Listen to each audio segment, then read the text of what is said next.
2 Americans and 5 Afghans were murdered today by a suicide bomber in Kandahar province. Here, the Ministry of Defence today named the Royal Marine killed yesterday in Helmand as Jonathan Wigley from Leicestershire. The first campaign in George Bush's so-called war on terror is still far from over. Its burden falls most heavily, of course, upon the Afghan people. The former BBC war reporter Martin Bell is now UNICEF's ambassador for humanitarian emergencies. For our Generation Next series, we asked him to make a film on his mission to northern Afghanistan to gather information about the lives of children there.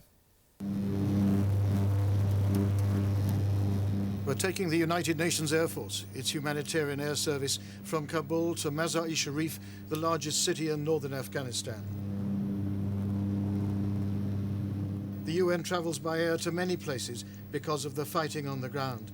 The road to Mazar is in fact open, but the entire region is reported to be unstable. According to UN sources, the central government controls about half of the national territory. But that depends on what you mean by government and what you mean by control.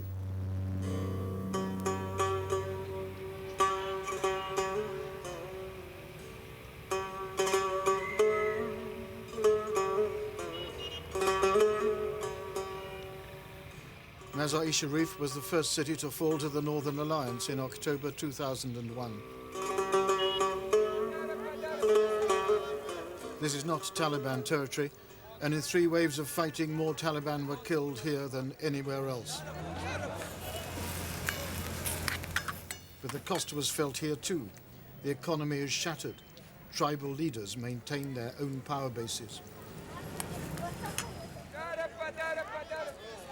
And the people who live in the north are war-weary, hungry for 2 things, peace and learning.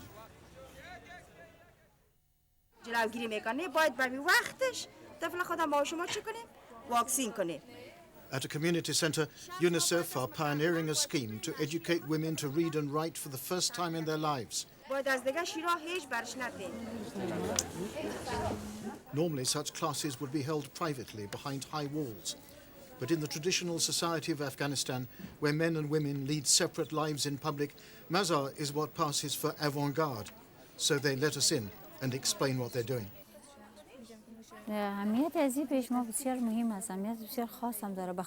This program is very important to us. It's unique. Everyone's interested in it. The program transforms us from darkness to light. Here the women learn many things and develop an understanding of many others. That's why it's so important. The reasoning is, if you educate a man, you educate a man. If you educate a woman, you educate a family.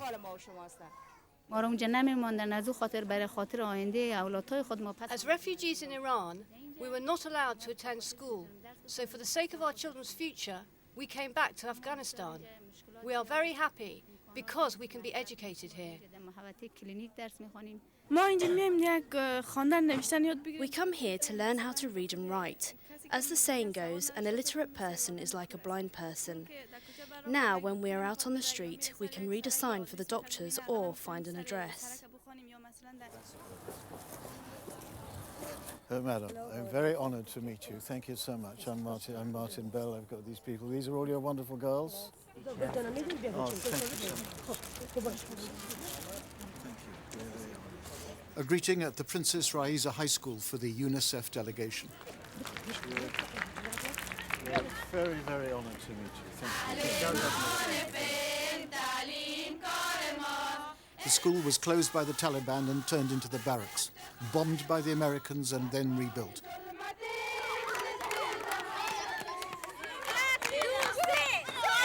Now the girls are back and rushing to catch up.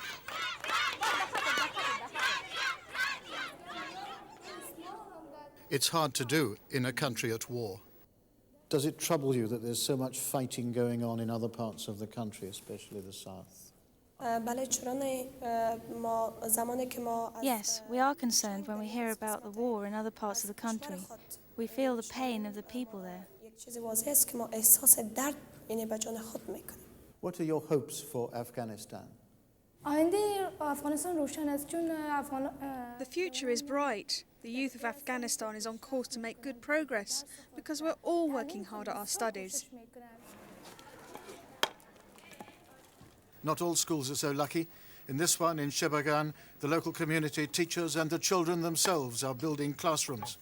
Taliban have burned 9 schools in the region and threatened others. The teachers are fighting back.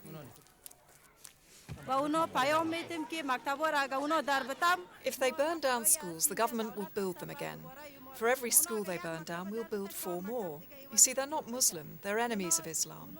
When they burn down schools, they also burn all the copies of the Holy Quran that are inside the school. This shows these people are not of Islam.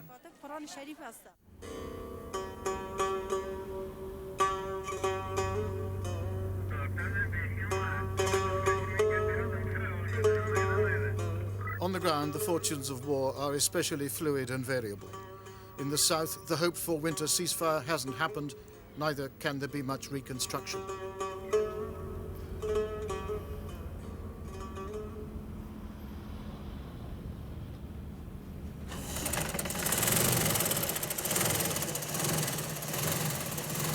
In the north, it's different. These young men used to be child soldiers fighting for a warlord, and now have traded in their Kalashnikovs for sewing machines. There are 17 of them here in a UNICEF-supported scheme to train as tailors and open their own shops. One said he signed on when he was 17. Some were younger. Now they'll soldier no more. Why did you join the army? My financial situation was very bad when I was young. They paid me to become a soldier, and that's why I did it. I was with the commander, I was cleaning his room, doing the cooking, I was doing everything for him. I was very frightened, but it was a war situation. And what happened when you were in battle? In one battle, 2 of our men were killed and 4 or 5 others were injured. Some of their men were also killed. They fought us hard and we fought them back.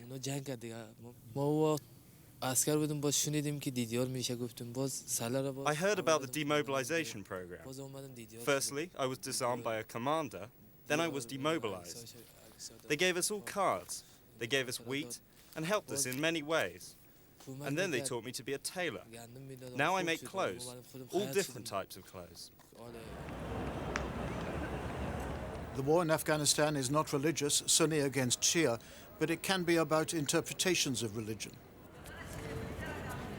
The Blue Mosque of Mazar-e-Sharif is one of the great shrines of Islam. It is a place of pilgrimage and prayer.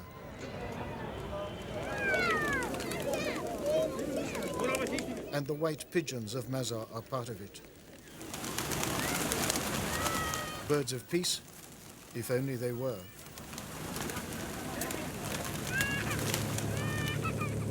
The NATO force ISAF, which tries to keep the peace insofar as there is one, is the most extraordinary army that ever went to war, or in some cases stayed away from it.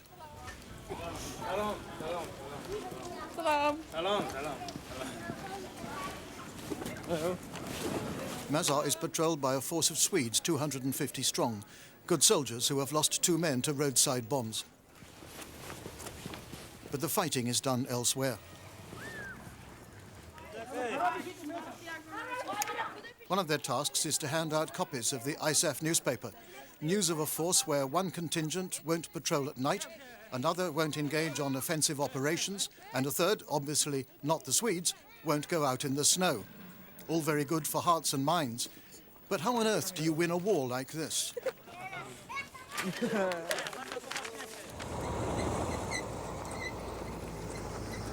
The burden falls unevenly, and down south in Helmand and Kandahar, the British, Americans, Canadians and Dutch are trying to win it the old-fashioned way.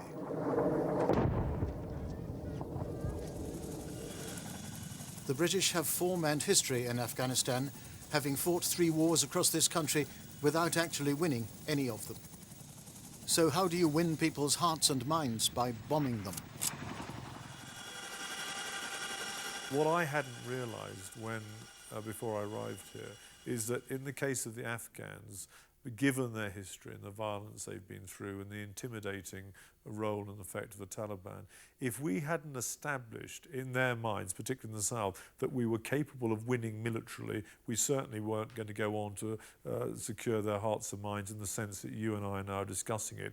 So we had to do that, and this was perhaps peculiar to this country. They needed confidence that we could beat a very successful hitherto enemy. We did that, we've come through it, and we're now addressing the more conventional hearts and minds issues, reconstruction, development. Do you have the military resources you need? I've got enough this winter to do what we need to do to hand over to my successor in February. And indeed, proof is in the pudding. You know, there is no strategic threat to Kandahar and Kabul, I believe, now this winter. There was in the summer. Kandahar could have fallen if it wasn't for some very brave fighting by Canadians, Americans, Dutch were involved. It was a very good NATO effort, and against the odds in many respects, if you look at the numbers and so on. That situation we've got through.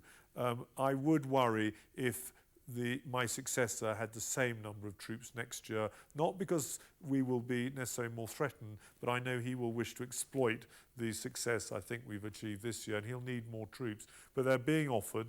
And at what point will you settle back and say, well, maybe against the odds we won this?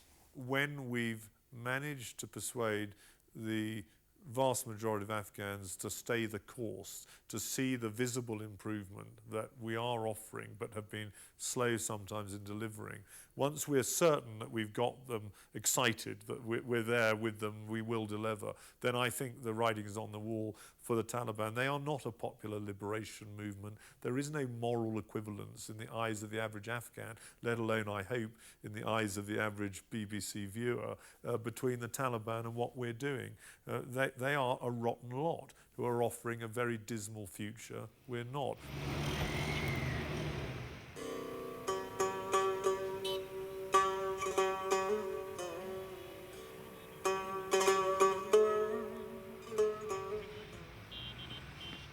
No foreign force has ever fought to victory in Afghanistan. Not the British, not the Russians, not even the army of Alexander the Great. There is no military solution available here. The best the NATO troops can hope for in a highly volatile situation is to create the conditions where a democracy takes root. Not a Western democracy, but an Afghan democracy, suitable to a hard people in a hard country.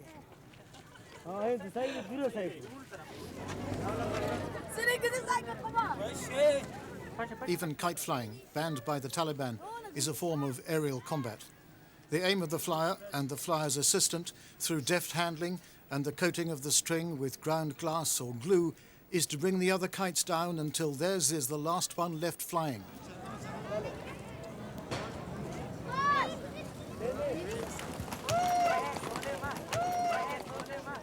But this contest is interrupted by another, more violent, spilling over into it.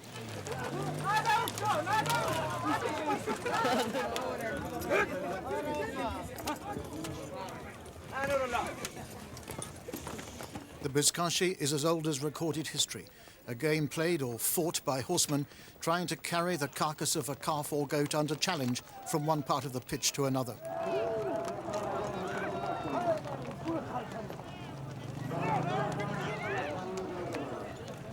The players aren't hitting the horses, they're hitting each other.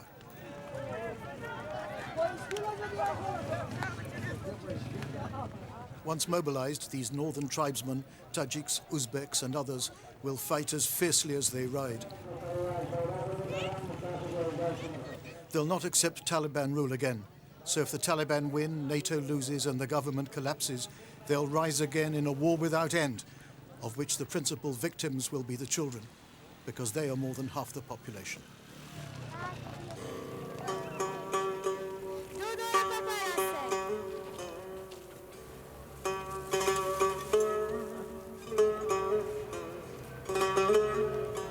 These are some of them. Street children scavenging for a living while being looked after part-time by a UNICEF-funded program. Children like Tofan, whose father was killed in the war. The war is driving more and more children into the cities and onto the streets. Whoever's fault it isn't theirs. Martin Bell, you can see all the films in the series Generation Next and more on children around the world on our website.